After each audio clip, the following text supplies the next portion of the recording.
Right, folks. So today's session. Oh, you know what I'm going to do as well. I meant to pin myself. Share screen.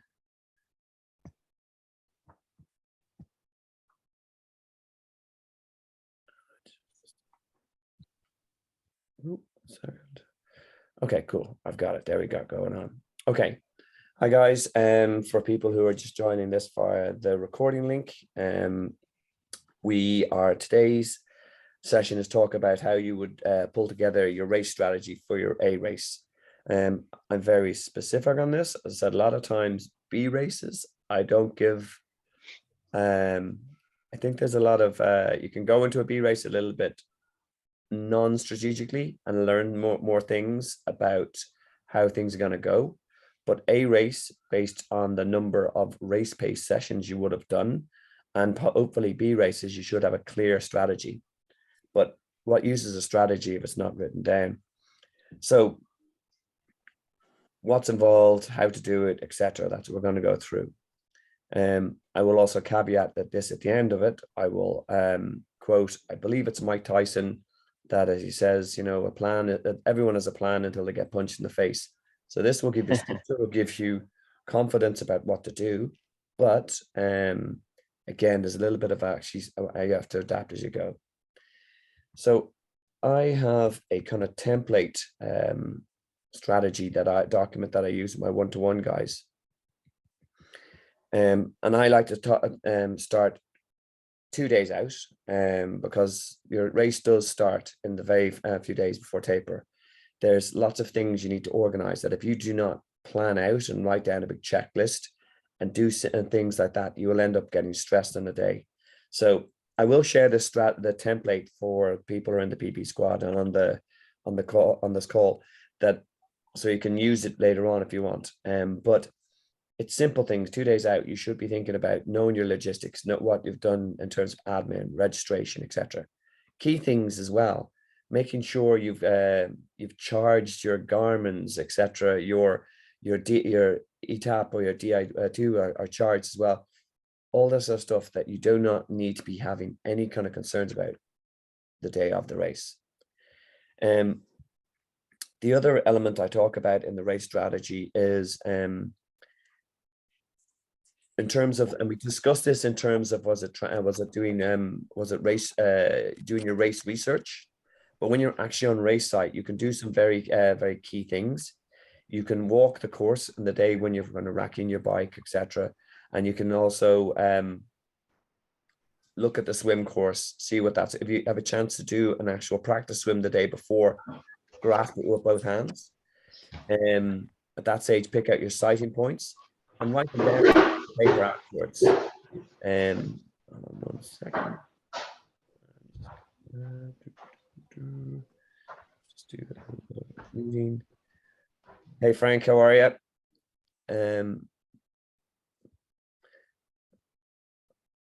Okay, sorry, we're just gonna kick back on. Okay, so all right, so in terms of the things that you'll do the night before, is your mark out your swim sighting points if you get to the practice swim. Know what the swim exit is. Is there is it onto a pontoon, or you want to, was it sharp stones? You need to kind of take these into account. Write it out, work out what you're going to do in the day. In terms of for the iron distance races, where is your bike, your blue bag going to be racked? What's the run to that? Is there a short run, is a long run, etc. Once you get that, what's the run from the bag racking point until where your bike is racked itself? How are you going to remember that? What's your inanimate object you're going to look at and you're going to tie down? Is it beside a tree? Is it beside, was it a white house? Is it not beside the pink bike, because that pink bike might be gone? Again, I actually write these down. Where's the bike exit? What directions you have to run? Where's the mountain line? You'll have done your race stuff in terms of the bike train. We'll talk about that later. When you're coming back in, is the bike entry and exit the same place? Is the dismount line going to be the same as the mount line? Where do you have to run in terms of, is the flow slightly different from where you run from the bike in to where you have to rack your bike? Do they kind of corral you in a different way? Write this stuff down. Your run bag location, again, if it's an iron distance race, it'll be red bag, where you got to go, run exit, etc. I literally will have, I will print this off and I'll bring it and I'll scribble on pieces of paper here. I go, right, my bike bag is 2 rows up, and it's the 4th metal racking session there. So I write it down. So I'll go, and at night when I can't sleep, I'll look over them and it reassures myself. So this is another very useful element of the race strategy document. I have it all written down. If something just to go through. On the morning, again, I talk through, some people are different, but this is what I would have prescribed for this guy in terms of just some core stretches, when you're going to eat. So again, for your own race strategy, this might be different. You might react well to a gentle run, you might react well to yoga, but you'll know over your training session and write it down and work out backwards. What time do you need to be in transition? What time does transition close at? So therefore, and what time should you be eating beforehand? If it's a bit of a journey, etc., to transition, so essentially what we're trying to work out here is what time you're setting your alarm clock and what are the tasks you have to do in between those 3-4 hours before the start gun goes off. And I will write that down as well. I'll write down, okay, alarm set for 4:30, eat breakfast no later than 5, coffee at 5:15, sitting on toilet for until everything else is sorted, etc. And then you have to leave the house no later than 6. I know it's a 15-minute walk down to the transition from my hotel, etc., etc. All you're doing is working out an almost mechanical list of tasks by times, and give yourself a range of times to make sure everything's done. Pre-race, I talk a little bit about just having a small snack 60 to 90 minutes before the race. Again, how big the snack will be a little bit different if you're doing an Olympic distance, full or half. As I said, with the timing of Ironman races or these races that have early kickoffs, you won't have the luxury of being able to sit down and eat your big bowl of porridge in transition an hour beforehand. So you have to accept there's going to be kind of a split kind of fueling morning. You're going to have your big breakfast at whatever 3 hours beforehand. You're going to get there. You're going to make sure your bike is all set up. You check the tire pressure, your tires, etc. Then the waiting time comes. So that's why I say bring a snack, a gel, something that's easy, a bagel wrapped in tin foil, whatever you'd eat normally as much as possible. And you just accept that you're going to have that on the fly. Before you kick off again, I recommend you have a gentle walk around of your landmarks. Again, just refresh your key landmarks, make sure that nothing's changed. This is also key because you will probably have racked, again, for half distance, full Ironman, racked your bags the night before. And what'll happen is some Johnny come lately will have come along in the morning and he might have stuck his bag over yours. So what you're doing is checking your rack and go, okay, why is your man shove my bag to the side there? Oh, hello, sunshine. This is where my bag lives. And again, has anything changed? Is there anything new that you need to check on? Very rarely, but again, it just reassures you that what you visualized the night before, the landmarks you've written down, they're still there. Okay. Again, in terms of pre-rest, just make sure you have time to get your wetsuit on correctly. If the race allows you to hop in the water for 5 minutes beforehand to do a practice swim the morning of, always take it, because when you did your practice swim the day before, the water temperature might have been slightly different. At least then you sort of go, wow, okay, that is actually warmer than yesterday, a bit colder. Just a little bit of taking that small little bit of uncertainty out of it. Again, for me, it'll be different for people to people, but in terms of actually making sure that you're ready, have something handy to eat or to drink when you're walking. If you're sitting in the corral in 70.3 Luxembourg, I was in the corral for 40 minutes. There was big long corrals. They took ages to get started and it was baking hot. So I had brought a water bottle with me, and like an old, was it from the hotel? Because I thought, okay, look, at least I'm going to keep myself cool this way because I knew it was going to be hot. Um, at the end, just before I stepped into water, I drained the water bottle and I put it in the bin. Just good to have these things handy. Okay, so that's the day before, the day of, and the morning of the race. Okay, in terms of the rest of the strategy, what I typically do with my one-to-one guys is we'll map out, we'll go to the Ironman course, the course maps, and we'll take out the picture. And we'll go, okay, right, so this swim, it's going to be simpler. It's out, straight up, horseshoe and back. I will typically count the boys as well, and sort of go, okay, right. Normally they're actually quite diligent about putting the same amount of boys in as they have in the graphic. So okay, 1, 2, 3, 4, 5, 6, 7. 7 boys to count up until a red turning buoy, and that helps you judge your progress. So what the course will be. In terms of your actual, where you seed yourself, what corral you put yourself into, I would you will work this out in terms of in my plans or whatever. You tend to do a test set before you actually do the race, and that will give you a good idea about what swim speed you're going to roughly swim at. So again, I will have people for half Ironman do a 1.9k swim with the pull buoy, and that will give us a rough idea about what sort of the actual race speed will be. Otherwise, you work it out from your CSS from the previous test, and it will give you an idea about where to put yourself into, what swim corral. Again,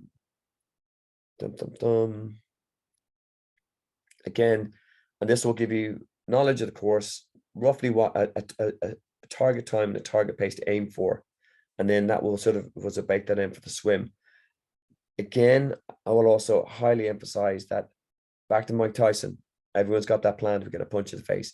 If you come out of the swim and you're ahead of time, winner, super. If you come out and you're behind time, not a disaster, just park it. If you're bang on time, okay. At this stage, it epitomizes the phrase, there's no point, you can't cry over spilt milk.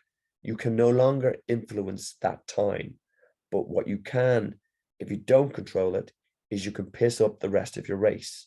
If you start going out and you're on the bike, and for the first 10k of the bike, you're going, we worked it out, I was meant to be 40 minutes and it was 43. That's, what did I not sight right? You are now draining energy from your bike. You are not concentrating on your bike numbers, and you are actually just wasting your time. So one of the key things about strategy, each section is very distinct. You take the numbers, you use them to guide you in your effort and on your and how you're going to execute.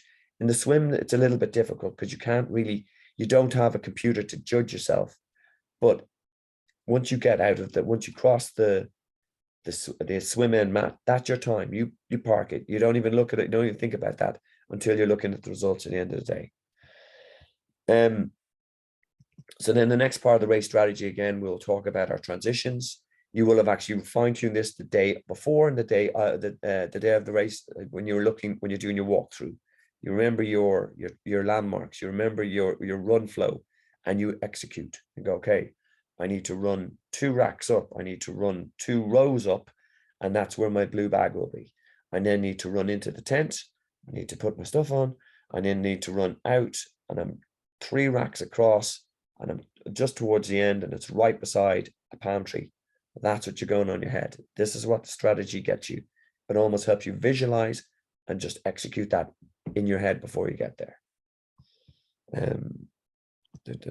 Again, I will scribble this on the paper and I go, okay, I'm running to the palm tree. And also if you have mantras, and I'll talk about this in terms of the mental side of the game when I do that session again. I think that's going to be next week. I'm going to do that. But again, having your mantras that will keep you focused and keep you in the moment, and help you visualize things to keep you execute as well as you can mentally as you can physically.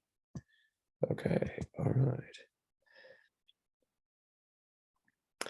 The bike, again, what I will have is I will have printed off any sort of additional information they'll give you on the course. In this cortisone, they actually gave us the kind of key directions, which I printed off. And I told the guy, look, take this, actually write it down, print it off, put it on the stem of your bike if you think you're going to be anyway confused on it. But more importantly, what I will get people to look at is the bike course itself and the elevation. Okay, mark out elevation. We've got a punchy hill at 20 miles in. We've got another really nasty one at 47 miles. You need to be aware of these. You need to know about when you're changing out your gears, and you'll need to adjust your effort accordingly. If you're racing on power, or you're racing or judging your bike intensity by power or by heart rate, you should have your zones written out and should know your sweet spots, which will differ from race to race. So, for example, for an Ironman race, you should be racing between 70 to 80% of your FTP. For a half Ironman, that's between I have it between 65 to 75%. And you actually print that out and you write down the actual numbers, so you know in your head that these are the numbers I need to judge by. I will also advise people that, do you think you're going to be able to hold between 70 to 80% on this hill? Realistically not.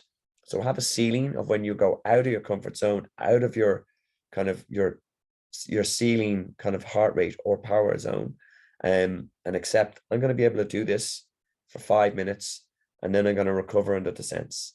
So it doesn't matter if I hit 85, 90% of my FTP for this, 1 mile climb, and it takes me 5-6 minutes. I know I'm going to be able to recover and get my heart rate down, and get back into a nice routine after that. So that's what I will have for people's kind of zones and effort. So I'll also print off get them to write down the heart rate zones or their power zones for reference, and they know the numbers they're targeting. It does almost become a bit of a computer game. You're trying to keep your effort in here. Okay. All right, so that's what we will do for the bike. And in terms of the T2 or transition, we're going from bike to run. Again, I will get people to write down, where's the dismount line? At what point do you think it's safe to start taking your feet out your shoes? At what point will you do your postman's dismount if you're going to do that? Or you're going to do a stop and just a step off the bike, whichever you're more comfortable with. And again, go through your flow. Where your run marks, whereabouts is your blue bag? Is it in the same sort of location before? Is it the same? Are you running 3 rows up, 3 racks in, etc., etc.? Where is the run change intent? What do you need to put on, etc.? Write it down. The run, again, most people will be different, but most people, they scupper themselves by going off too hard on the run, and they just get excited and off the bike. This is the last stage, and they run too hard. I tell people to always hold back a little bit. I will get people to run by their a percentage of their lactate threshold heart rate, again depending on if they're doing a full or a half or an Olympic. These zones will be different. But you do get target numbers from your run test, from your race pace sessions, from your race pace bricks. So I will, again, this guy, I said, look, I knew what his ceiling was, as in terms of if he went to over 140 beats per minute, he always used to get into trouble for the long runs. That's because he was around 5 beats over his lactate threshold, and he just used to fall to pieces. So he said, look, even towards the end, try to keep it under 140 beats per minute. Again, I would typically have the heart rate zones in there as well. And again, it varies from race to race. For an Ironman run leg, you typically try to keep yourself in upper zone 2 lower zone 3, which is between 89 to 92% of your lactate threshold, as of your lactose threshold heart rate, which we would have got from your tests. So again, these are things that you can write down and you can be aware of. And I will completely caveat the whole thing by saying there's a certain amount of common sense you need to apply. For example, as I said to guys, if you were feeling good in the last 10K of an Ironman marathon and your heart rate is slightly above the ceiling, you roll the dice. You've got a whole week or two to recover after this. Just keep pushing on, even if you're going like this guy. If he was hitting 143, 144, I'd say, Larry, just go for it. But again, that's where the strategy is super. But again, you do need a bit of common sense and a bit of listening to the body as we go along. Okay, the one final piece I put together, and it's I will include this in the email wrap up at the end, is a really cool calculator I use called racecalc.com, and it allows you to put in times and paces. And if you know roughly what you've been doing in terms of, you'll know this from your target pace you'll get from your CSS or your kind of race pace. You can estimate your transition time here. You can take from your race pace efforts on the bike. I was typically holding 27, 28 from my Ironman bikes. This means for the race pace efforts, I would hope therefore to hold that on race day for the full at 180 instead of just doing it for the 40 or the 50K segments I would have had you doing. Transition two is always quicker, by the way, because you're not coming out of a wetsuit, etc., etc. And then your run pace, and you'll know that from your long runs. You can put it in, and it can give you a rough idea about all things going well, what your target time can be. Okay, so I'll include that in the wrap up email, which I'll send tomorrow once I download the video. Okay, all right, folks, I am going to now stop sharing, and I'm going to open it to Q&A, because I'm going to stop sharing. I'm going to stop the recording, because only people who dial in get the chance to ask questions. Okay, 1 second. And thanks for the people who were watched later on. If you do have questions, you can probably ping me via an email. But have a nice evening.